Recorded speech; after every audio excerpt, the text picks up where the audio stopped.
वालेकुम स्टूडेंट्स। सबसे पहले हम देख लेते हैं हमने प्रीवियस लेक्चर में क्या पढ़ा था। हमने प्रीवियस लेक्चर में वैक्यूल और सेंट्रियोल के बारे में पढ़ा था। वैक्यूल के बारे में हमने डिस्कस किया था कि ये यूनिसेलुलर होते हैं, होलो सिलेंड्रिकल ऑर्गेनेलिस होती हैं ये, और वैक्यूल्स ट्रिपलेट होते हैं जो कि मतलब ट्यूबुलिन प्रोटीन से मिलकर बने होते हैं। फिर हमने सेंट्रोसोम के बारे में पढ़ा कि एनिमल सेल्स में दो सेंट्रियोल होते हैं जो कि एक्सटीरियर सरफेस ऑफ न्यूक्लियस के बाहर पाए जाते हैं, और इन दो सेंट्रियोल्स को कलेक्टिवली हम कहते हैं सेंट्रोसोम्स।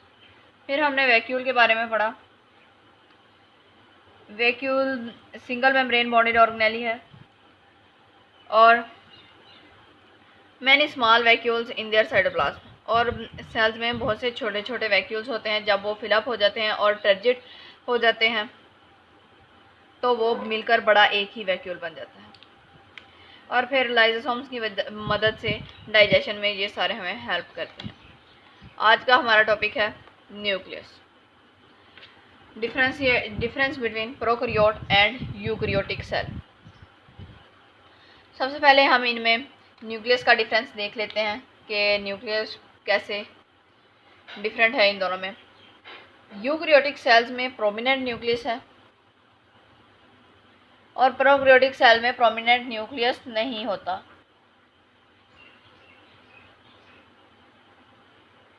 मतलब यूकैरियोटिक सेल में क्लियर साफ वाज़िया न्यूक्लियस पाया जाता है, जबकि प्रोकैरियोटिक सेल में वाज़िया न्यूक्लियस नहीं होता।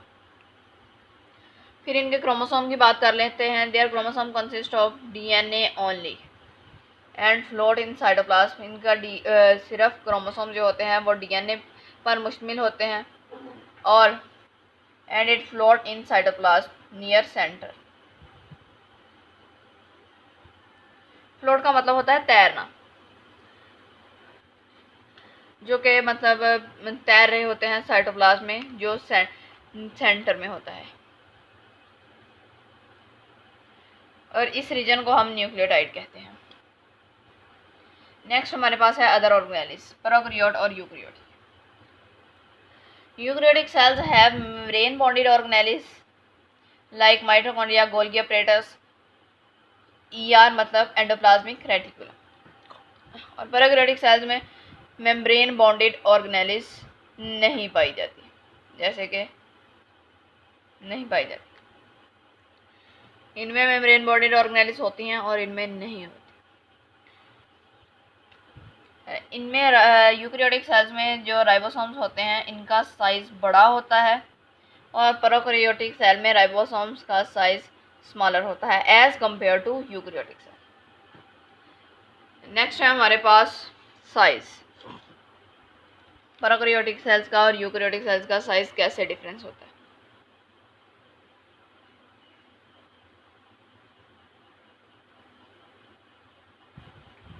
Eukaryotic cells are on average 10 times larger than prokaryotic cell. Eukaryotic 10 गुना बड़े होते हैं साइज में प्रोकैरियोटिक की निस्बत। फिर अब हम देखते हैं इनमें सेल वॉल का क्या डिफरेंस है। यूकैरियोटिक सेल्स की सेल वॉल जो होती है वो सेलुलोज की मिलकर बनी होती है प्लांट्स में, और फंजाई में ये काइटन की बनी होती है।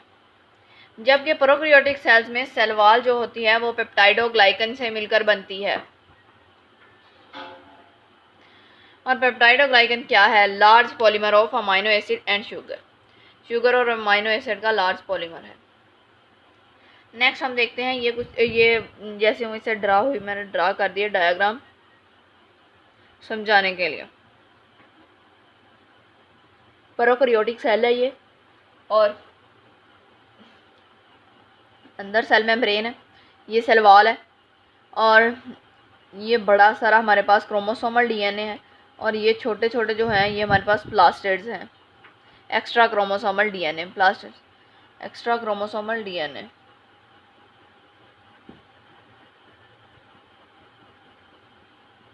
एक्स्ट्रा क्रोमोसोमल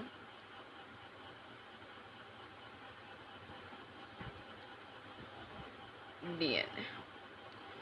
फिर हमारे पास इसमें सेल मेम्ब्रेन है और ये छोटे छोटे टिनी पार्टिकल्स ग्रैन्यूल्स जो है हमारे पास राइबोसोम्स है और इनमें फ्लैजेला होता है प्रोकैरियोटिक सेल्स। ये डिफरेंस आपने सेंटर में लाइन लगानी है, एक तरफ लिखना है प्रोकैरियोट और दूसरी तरफ लिखना है यूकैरियोट। फिर आपने सबसे पहले मेंशन करना है ये न्यूक्लियस है। प्रोकैरियोटिक सेल में प्रोमिनेंट न्यूक्लियस नहीं होता, जबकि यूकैरियोटिक सेल में प्रोमिनेंट न्यूक्लियस होता है। फिर आपने यूकैरियोटिक सेल में क्रोमोसोमल DNA के बारे में बताना है।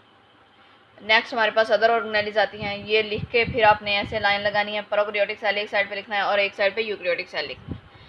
प्रोकैरियोटिक सेल में मेम्ब्रेन बॉन्डेड ऑर्गेनेलिज होती हैं। ये हमारे पास लॉन्ग क्वेश्चन के तौर पर भी पेपर में आ सकता है और शॉर्ट क्वेश्चन के तौर पर भी एक दो डिफरेंस पूछे जा सकते हैं। फिर इनका साइज होता है। Eukaryotic cells are 10 times larger than prokaryotic cells. फिर सेल वॉल के बारे में डिस्कस किया हमने कि यूकैरियोटिक सेल की जो सेल वॉल होती है वो सेलुलोज से मिलकर बनती है प्लांट्स में, और फंजाई में ये काइटिन से बनी होती है, जबकि प्रोकैरियोटिक सेल की सेल वॉल पेप्टाइडोग्लाइकन से बनी होती है। Thank you.